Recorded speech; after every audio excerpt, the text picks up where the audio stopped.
प्रकार के ज्ञान, क्योंकि एक व्यक्ति को संपूर्ण ज्ञान नहीं हो सकता। संपूर्ण ज्ञान तो ईश्वर को ही हो सकता है। इसलिए मानव को बहुश्रुत होना चाहिए। वे वक्ता हैं, फिर भी कथा सुनने के लिए कहा दंडकारण्य वन में अगस्त ऋषि के पास पहुंचे। गोस्वामी तुलसीदास जी निवेदन करते हैं, एक बार त्रेता जुग माही शंभु गए कुंभज ऋषि पाही। एक बार त्रेता जुग माही शंभु गए कुंभज ऋषि पाही।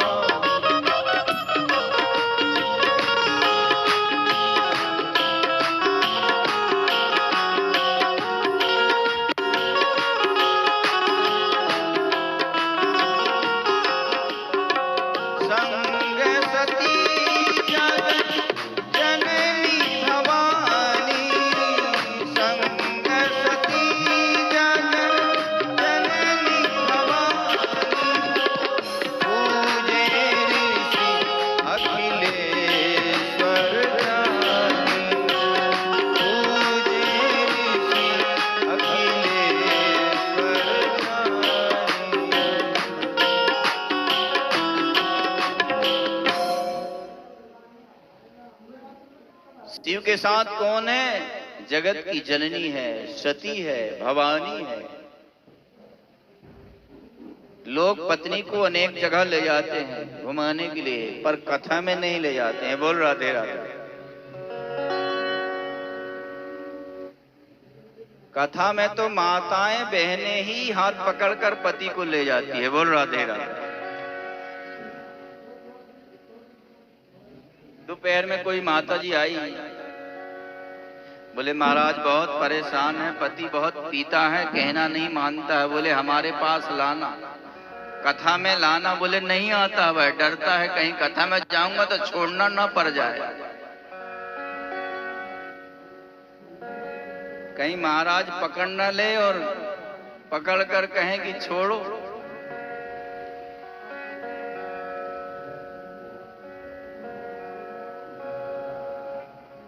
तो कथा में पत्नी को साथ में ले जाओ, दूसरी जगह उल्टी उल्टी ले जाओ मत ले जाओ, पर कथा में जरूर ले जाओ, कथा में जरूर। और आजकल इतना पीना शुरू कर दिया है लोगों ने, पूछो मत। माताएं बहनें घर में बहुत परेशान हैं। ऐसा क्यों करते हैं आप?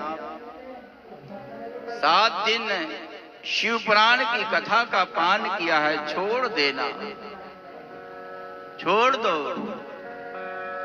क्या रखा है उसमें नशा में? ऐसी नशा करो जो कभी उतरे ही नहीं। श्याम नाम राधा नाम का नशा करोगे, जीवन में कभी उतरेगी नहीं। वो नशा तो तुच्छ है, उतर जाएगी। ये नशा नरक ले जाने वाली है। और मैं इस कथा में अंतिम दिन में संकल्प कराऊंगा व्यसन मुक्ति का। जिसको भी व्यसन मुक्त होना है वो यहाँ पर शिव पुराण में वो संकल्प लेंगे। किसी को शराब छोड़ना है, शराब छोड़ने का संकल्प लेंगे। बीड़ी सिगरेट गुटखा तंबाकू जो भी व्यसन है जीवन में बुरी चीज, उनको छोड़ना चाहें हम संकल्प कराएंगे। यहाँ पर स्वेच्छा से ही व्यसन होते हैं और स्वेच्छा से ही व्यसन मुक्ति होती है।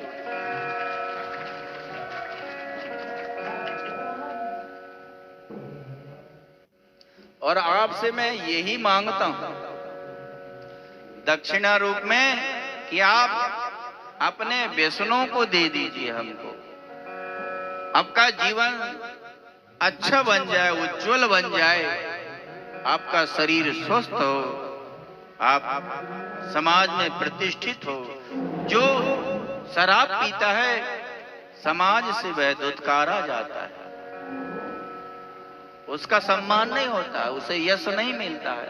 अपने भागवत की कथा सुनी होगी कि भागवत की कथा कहती है शराब में कलयुग का निवास होता, बुद्धि बिगाड़ देता है। ना करने योग्य कार्य कर लोगे, ना बोलने योग्य वाणी बोलोगे, ना कि मैं अपने घर के बेड में सो रहा हूं और कुतिया को अपनी पत्नी समझ रहा था, उसकी पूंछ को अपनी पत्नी की चुटियां समझ रहा था। उसने कहा नशे में, डार्लिंग हर दिन तो तुम 2 चोटी डालती थी, आज एक ही चोटी कैसे डाली?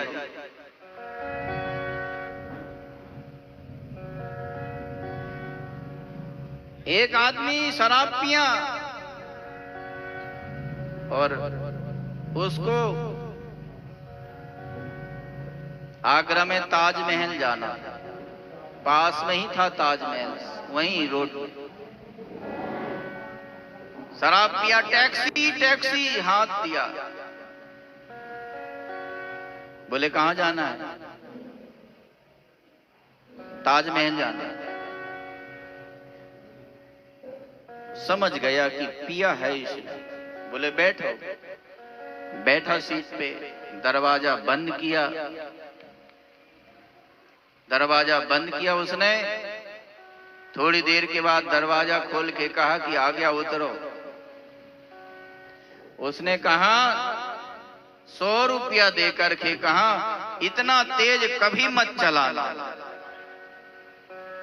जबकि उसने चालू ही नहीं किया।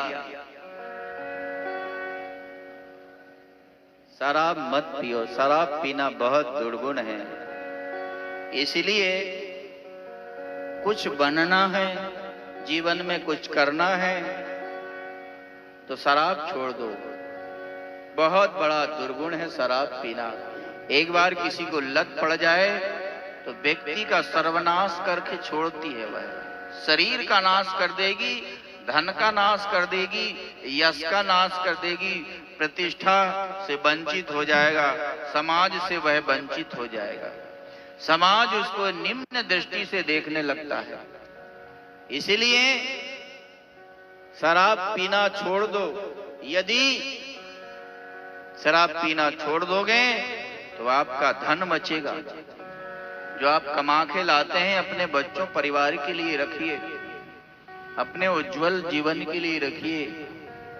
कहीं जीवन में बीमारी आ गई, डॉक्टर को देना पड़ेगा तो क्या करोगे?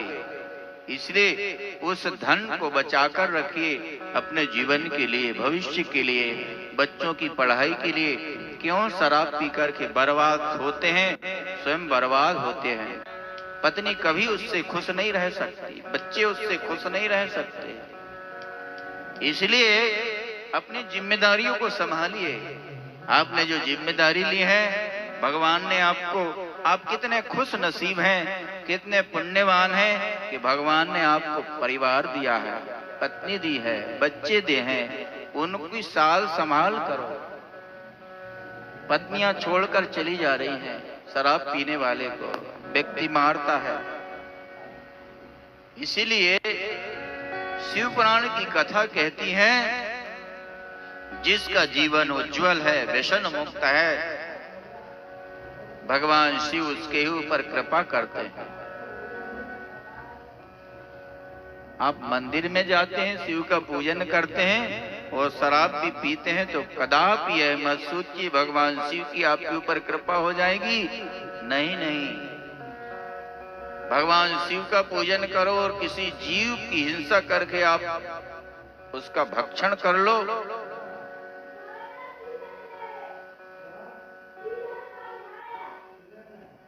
खाना स्वयं को है और भगवान से जोड़ दिया, देवी से जोड़ दिया, भैरव से जोड़ दिया कि इसको, इनको भोग लगता है, ये बलि लेते हैं। शिवजी कभी भांग नहीं खाते, किसी शिव पुराण में नहीं लिखा, किसी पुराण में नहीं लिखा कि वो गांजा पीते हैं। भजन तो बहुत बना दिए लोगों ने, बहुत सारे भजन बन गए, पर शिव पुराण में नहीं लिखा है कि शिव जी गांजा पीते थे या भांग खाते थे। खाना पीना हमको है और उसको हमने शिव जी से जोड़ दिया, शिव जी से जोड़ दिया। गायत्री मंत्र को मन में जप करना चाहिए, उच्चारण करके कभी नहीं जप करना चाहिए। लोगों ने उसकी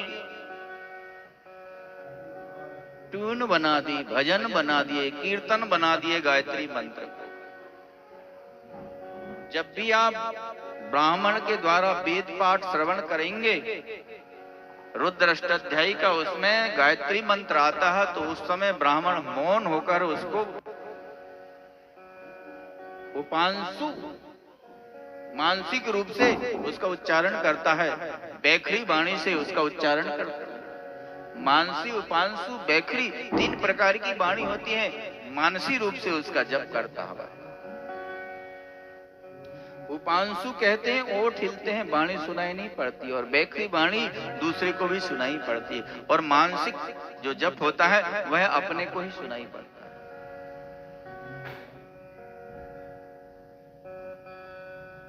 शिव ने सती को साथ में ले गए, अगस्त महाराज के पास गए, सिंहासन पर बिठाया अगस्त महाराज ने दोनों को, और दोनों का पूजन किया। पूजन की प्रतिक्रिया दोनों के जीवन में, दोनों के मन में अलग अलग हुई। शिव जी के मन में अलग भावना उत्पन्न हुई और सती के मन में अलग भावना। सती ने विचार किया, जो पूजा करे वह छोटा, जिसकी पूजा की जाए वह बड़ा। ये ऋषि हमारी पूजा कर रहे हैं, अब इनसे क्या कथा सुन, ऐसी भावना आ गई। और शिवजी ने विचार किया कि देखो हम श्रोता हैं, कथा सुनने के लिए आए हैं, तो हमारा कर्तव्य है कि वक्ता का पूजन करें। हम इनका पूजन करते, पर कितने निराभिमानी वक्ता हैं ये, हमको ही सिंहासन पर बिठाकर हमारा पूजन कर रहे हैं। वक्ता को निराभिमानी होना चाहिए, ज्ञान का अभिमान उसे ना हो, वही शोभा है। जिन वृक्षों में फल लग जाते हैं वो वृक्ष झुक जाते हैं, डालियां झुक जाती हैं। जिनमें सद्गुण आ जाए, संपत्ति आ जाए, पद आ जाए, तो झुकना सीखिए। पद संपत्ति पाकर के, गुण पाकर के जो झुका नहीं, अहंकारी बन गया, एक दिन वह टूट जाएगा, गिर जाएगा, नष्ट हो जाएगा। इसलिए संपत्ति आए, सद्गुण आए, पद आए, प्रतिष्ठा आए, तो झुकना सीखिए, नम्रता सीखिए सबके सामने। ये नहीं कि हम सरपंच बन गए, लीजिए हमारे पैर पकड़िए, हम प्रधानमंत्री बन गए हैं, लो। ऐसा नहीं, नम्रता होनी चाहिए, नम्रता। भगवान शिव ने विचार किया, ये कितने निराभिमानी, कथा सुनाई। ऋषि ने कथा सुनाई। शिव जी कथा के प्रेमी हैं, जहां जहां कथा होती है सुनने जाते हैं। इसलिए यदि गांव में, नगर में हमारे एक कथा हो रही है, तो कथा के समय सब काम छोड़ करके कथा सुनो। काम तो मरते दम तक नहीं खत्म होगा आपका। काम खत्म हुआ है, आप मर जाएंगे, काम कभी खत्म नहीं होने वाला है। इसलिए भगवान के लिए, धर्म के लिए, कथा के लिए समय निकालना पड़ता। समय किसको मिलता है?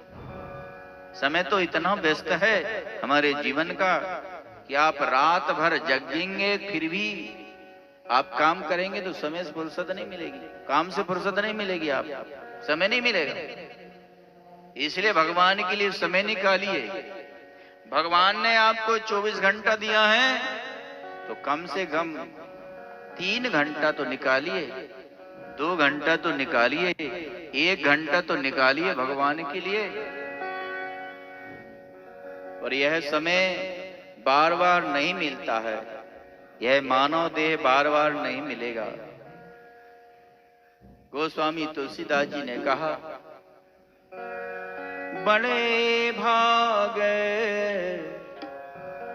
मनुष्य तन पावा, बड़े भागे मनुष्य तन पावा, बड़े भागे मनुष्य तन पावा, सुर दुर्लभ सद्ग्रंथन गावा, सुर दुर्लभ सद्ग्रंथन गावा।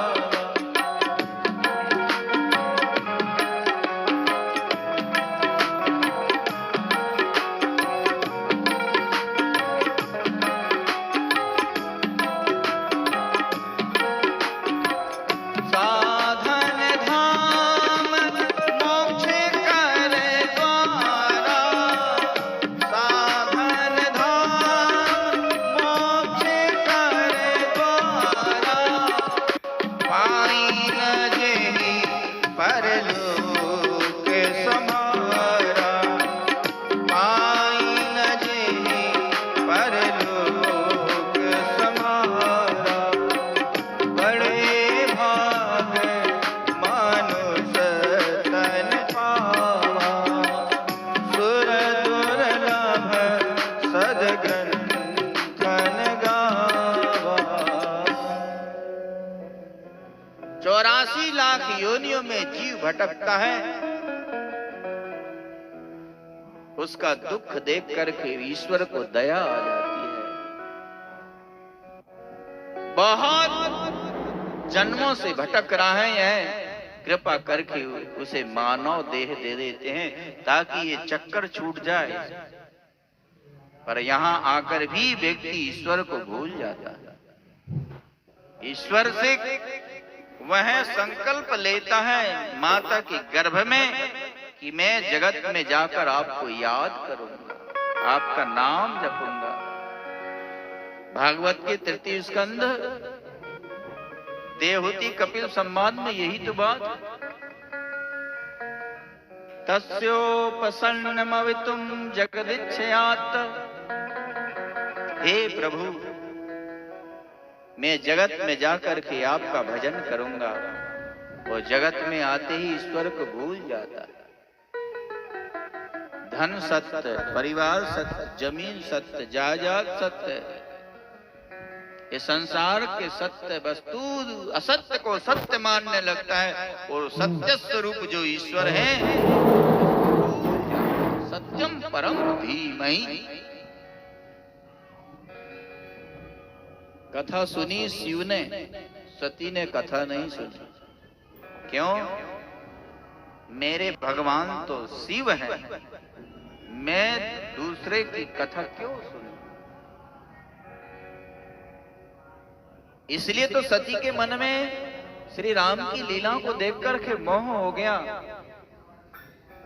ये ईश्वर है या अथवा नहीं है, वो वाली कथा नहीं सुनी। इसी यदि कथा सुनी होती श्री राम की लीला को देख करके मोह नहीं। हाँ ये बातें हैं ना।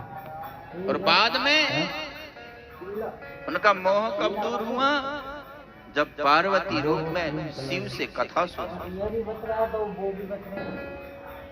कथा सुनाई महाराज, दक्षिणा मिल जाए। ऋषि अगस्त ने कहा उसको करो हरत। बोलिए क्या दक्षिणा चाहिए? बोले जैसा जजमान वैसी दक्षिणा, जो कोई ना दे पाए वैसी दक्षिणा दीजिए। शिव ने क्या दिया? ऋषि ने क्या दक्षिणा मांगी? ऋषि पूछी हरि भगति सुहाई, कही शंभु अधिकारी पाई। भगवान की भक्ति मांगी ऋषि ने और अधिकारी जानकर के शिव ने भक्ति के तत्व को बताया। वहां से विदा ली। अब साथ में कौन जा रही है? चले भवन संग दक्ष कुमारी। दक्ष की बेटी साथ में जा रही है। जब कथा सुनने के लिए आ रही थी तो गोस्वामी तुलसीदास जी ने बड़े बड़े विशेषण लगाए सती के नाम के साथ। हाँ संग सती जग जननी भवानी, बड़े बड़े विशेषण लगाए। और अब जाने लगी लौट करके सारे विशेषणों को छीन लिया गोस्वामी तुलसीदास जी ने। अब कौन जा रही है? हमको ओवर पैसा दक्ष की बेटी जा रही है। दक्ष कुशल ओवर पैसा, ज्यादा पैसा अहंकारी, नहीं है। उसकी बेटी जा रही है। कथा नहीं सुनी इसलिए। तो ठेकेदार है उसी हिसाब कथा से सुनने का सच्चा फल क्या है? जितना काम भगवान किया, के कम दर्शन की इच्छा हजार मन में रुपया जाग बचा। जाए। है कि नहीं? और वही इच्छा जग गई ज्यादा पैसा भोलेनाथ के मन में। हमको हे पता ही भगवान, है। कब तो मिलेंगे तुम्हें आप? कराना पड़ेगा हमको। मेरे नेत्र आपके अगर दर्शन तो के लिए ज्यादा तरस पैसे हम रहे दे हैं। देते, तो हम दर्शन फंस नहीं जाते। दीजिए। हमारा काम नहीं हो पाता। दंड कारण बंसी इधर से शिव सती का जाना हुआ। गलत में काम। उसी समय नारायण ने दशरथ के यहाँ जन्म लिया। पिता की आज्ञा से प्रभु श्री राम भाई के सहित पत्नी के सहित वनवास में आ गए। और इसी दंड कारण वन में रावण ने सीता का हरण कर लिया। और भगवान श्री राम भाई के सहित सीता जी को खोज रहे हैं। हे जानकी, हा गुण खानी जानकी सीता। शिव सती का इधर से जाना हुआ, श्री राम लक्ष्मण का उधर से सीता को खोजते हुए आना हुआ। शिव ने विचार किया कि क्या करें, पास से जाकर भगवान के दर्शन करें। भगवान लीला कर रहे हैं, उनकी लीला में व्यवधान हो जाएगा। यदि मैं पास से जाऊं परिचय होगा। कोई मित्र लीला कर रहा है, लीला में अभिनय कर रहा है मंच पर, और उसका मित्र जाए मंच पर और उसको गले लगले, वाह मित्र तूने बहुत सुंदर अभिनय किया, तुमको देखकर सब रोने लगे। मित्र खुश होगा? खुश नहीं होगा। मित्र सोचेगा तुमको मिलने का यही वक्त था। अरे मिलना था तो पर्दे के पीछे आते मिलने। मैं यहाँ लीला का अभिनय कर रहा हूँ, तुमने आकर मुझे गले लगा करके मेरी लीला में व्यवधान उत्पन्न कर दिया। व्यवधान उत्पन्न कर। शिव ने सोचा श्री राम इस समय लीला कर रहे हैं और मैं जाता हूं, उनकी लीला में व्यवधान होगा। लीला में व्यवधान होगा, इसीलिए यदि नहीं जाता हूं तो नेत्र प्यासे रह जाएंगे, और जाता हूं तो उनकी लीला में व्यवधान उत्पन्न हो। क्या करें? उसी समय श्री राम जी निकले।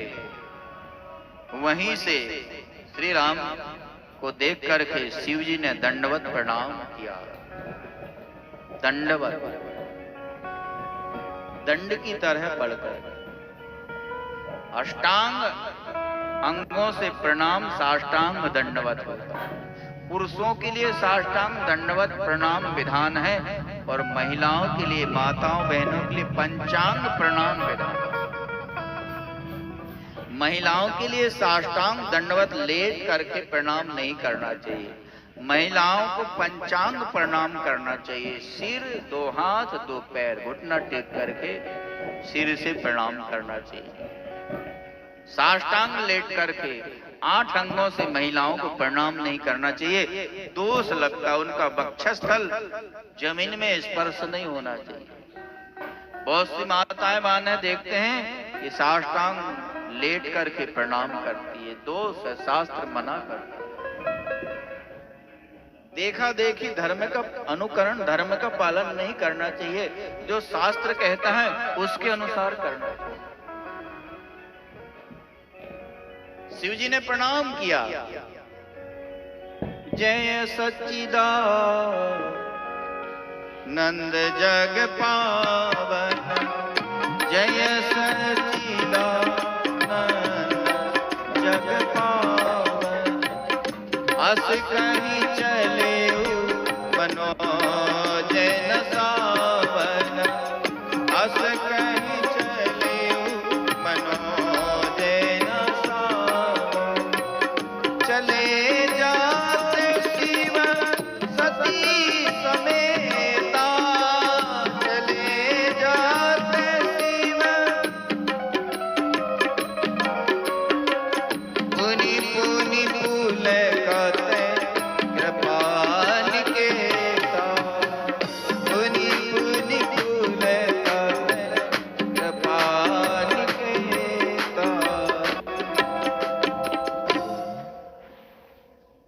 शिव ने प्रणाम किया राम जी को, सती ने प्रणाम नहीं किया।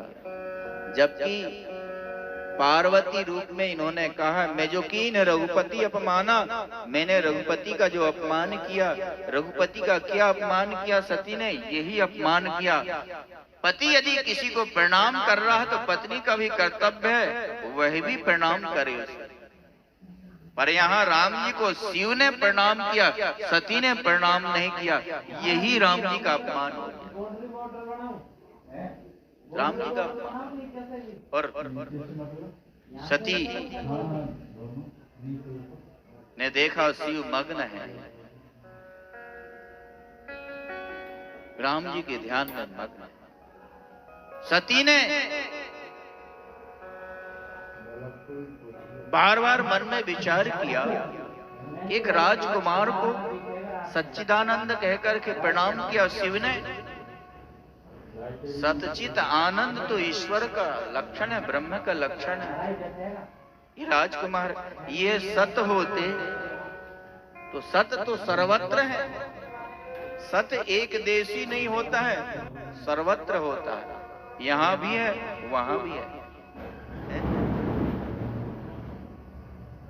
और वह सर्वज्ञ है, सर्वत्र है और सर्वज्ञ होता है, अंतर्यामी होता है। वह अपने पत्नी को कैसे खोजेगा, अंतर्यामी जान लेगा कि मेरी पत्नी कहां। चित चेतन है, वह जड़ वृक्षों को कैसे चेतन समझ करके गले से लगाए। राम जी गले से लगाते हैं वृक्षों को और पूछते हैं वृक्षों से क्या तुमने मेरी जानकी को देखा। ईश्वर जड़ नहीं चेतन होता और वह तो आनंद रूप है, वह रोएगा कैसे। आनंद कभी दुखित नहीं होता, रोता नहीं। मन में शंका, शिव ने समझाया सती जिनकी कथा हमने ऋषि से श्रवण की, जिनकी भक्ति मैंने ऋषि को बताई, जिनका नाम मैं निरंतर जप करता हूँ, जिनको वेद नेति नेति कह करके बखान करते हैं, स्तुति करते हैं, वे ही मेरे ईश्वर राम, यही है दशरथ पुत्र। मोह दूर नहीं हुआ सती का और भगवान शिव ने कहा कि यदि तुमको कोई संदेह है तो जाकर के संदेह मिटाओ, परीक्षा लो। पर ध्यान देना, ईश्वर परीक्षा का विषय नहीं है, श्रद्धा का विषय है। जिसने भी ईश्वर को जाना है श्रद्धा विश्वास से जाना है, परीक्षा से नहीं जाना। सती गई और सती ने विचार किया कि क्या करें, कैसे परीक्षा लें। ये सीता जी की खोज कर रहे हैं, सीता का वेश ले लिया और जिधर से राम जी आ रहे से आगे चले। वेश तो सीता का ले लिया पर चलना नहीं आया सती को। क्यों?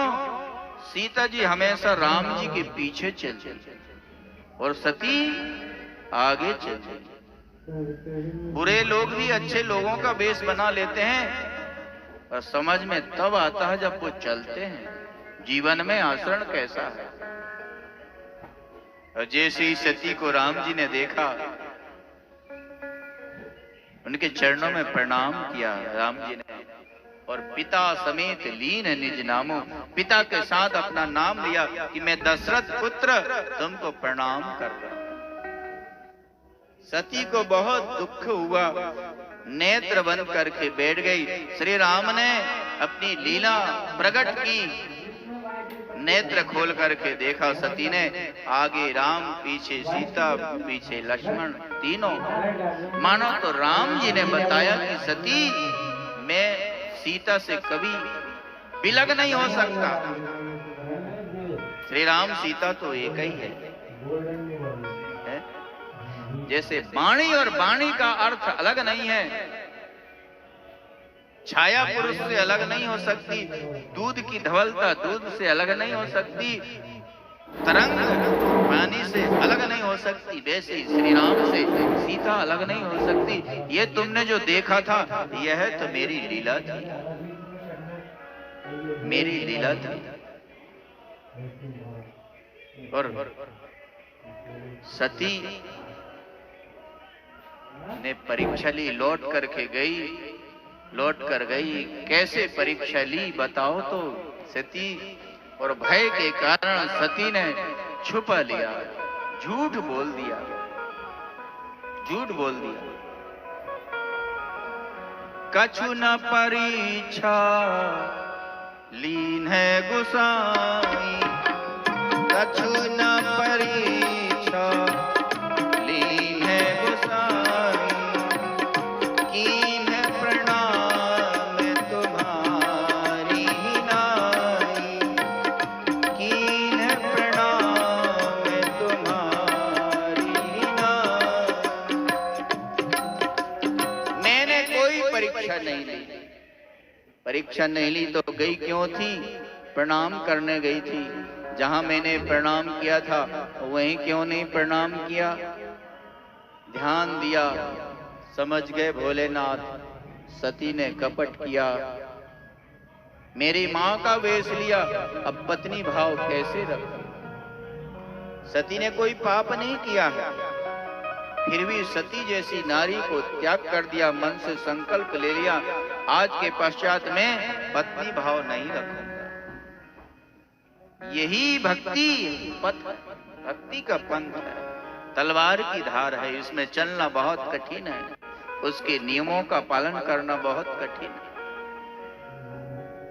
बहुत कठिन है। आकाशवाणी हुई, जय हो भोलेनाथ, तुमने बहुत सुंदर संकल्प किया। बार बार पूछा सती ने, भोलेनाथ आपने कौन सा संकल्प किया? भोलेनाथ ने नहीं बताया कि मैंने तुमको त्याग कर दिया है। क्यों? सत्यम ब्रूयात प्रियम ब्रूयात न ब्रूयात सत्यम अप्रियम। सत्य बोलो, प्रिय बोलो, अप्रिय सत्य मत बोलो। जो सत्य कटु हो ऐसा मत बोलो जिससे तकलीफ हो दूसरों को। यही सनातन धर्म है। बात सही थी पर कहते कि तुम्हारा त्याग कर दिया है, तकलीफ होती सती को, इसलिए सती को नहीं बताया कि सती मैंने तुम्हारा त्याग कर दिया। सती तो भगवान शिव के पीछे चलने वाली। भोलेनाथ आप जहां ले जाओगे वहां हमको जाना पड़ेगा। आपकी मैं अनुगत हूं, आपकी सेविका हूं मैं, हाँ आपकी छाया हूं मैं। है क्या? शीशा के बगल पत्नी जो होती है ना, तो पति की छाया होती है। जहाँ जहाँ लोग जिधर पति चले नहीं, उधर ही पत्नी चले। लकड़ी नहीं पोतना। उसको छायावत अपने आप को ढालना चाहिए। पत्नी बामंग पति का बामंग होती है। हे भोलेनाथ, कहाँ? आप जहाँ ले जाओगे यहाँ वहाँ मेरे को जाना पड़ेगा। जहाँ जहाँ ले चलोगे वहीं मैं चलूंगा, जहाँ ले चलो